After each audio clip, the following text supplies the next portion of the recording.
Assalamualaikum warahmatullahi wabarakatuh.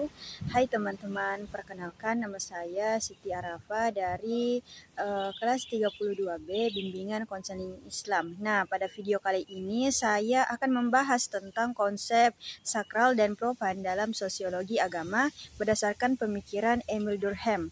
Kita juga bakal melihat contoh nyatanya dalam kehidupan masyarakat Bugis. Oke, langsung saja kita mulai. Yang pertama yang akan kita bahas terlebih dahulu yaitu apa itu sakral. Nah, sakral adalah hal-hal yang dianggap suci, dihormati dan punya hubungan dengan nilai-nilai agama atau sesuatu yang dipandang memiliki kekuatan yang lebih tinggi. Nah, kalau sesuatu itu sakral, cara memperlakukannya juga tidak bisa sembarangan. Misalnya kayak di masjid, mushaf Al-Quran, Ka'bah, atau ritual tertentu seperti salat atau ziarah kubur. Semua itu dilakukan dengan sikap hormat dan aturan tertentu. Kemudian yang kedua ada profan. Nah, kalau profan itu kebalikannya. Profan adalah hal-hal yang bisa kita lakukan dalam kehidupan sehari-hari dan itu tidak ada kaitannya langsung dengan nilai-nilai kesucian. Nah, ada beberapa contoh profan itu seperti pergi bekerja, pergi ke pasar, menonton hiburan, ataupun nongkrong bersama dengan teman-teman dan sebagainya. Nah, aktivitas profan ini itu sifatnya bebas, tidak punya aturan khusus seperti aktivitas ibadah. Nah, ada pun perbedaan dari sakral dan profan. Jadi sesederhana ini, sakral itu misalnya tempat suci, tempat yang penuh dengan aturan dan dihormati. Sedangkan profan itu biasa seperti hal-hal yang dilakukan dalam kehidupan sehari-hari dan bebas atau tidak mempunyai aturan-aturan khusus. Nah, dua hal ini itu sebenarnya saling melengkapi, bukan saling bertentangan.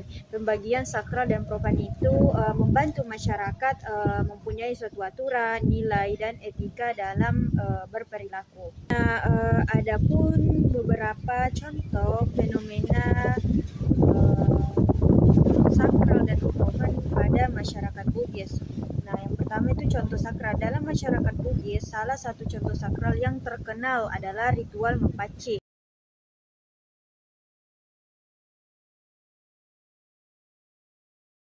Sebelum pernikahan. Nah, ritual ini dipercaya untuk membersihkan dan membawa keberkahan bagi kedua calon pengantin. Ritual ini dilakukan dengan suasana yang hikmat, ada doa, ada simbol daun pacar atau henna, dan dilakukan bersama dengan keluarga. Selain itu, ada juga mencera taparang, yaitu ritual syukuran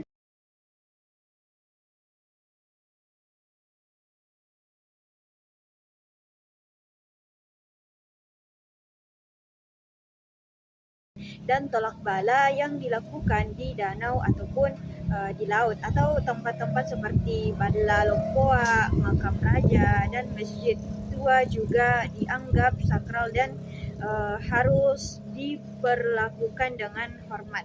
Sementara itu, contoh aktivitas profan itu seperti aktivitas yang dilakukan sehari-hari seperti menjadi nelayan, bertani, berdagang di pasar, pergi ke kafe atau hiburan. Itu termasuk ranah profan karena dalam hal tersebut tidak ada aturan khusus di dalamnya. Nah, kegiatan ini bertujuan untuk membantu kehidupan dan dilakukan tanpa aturan keagamaan yang khusus.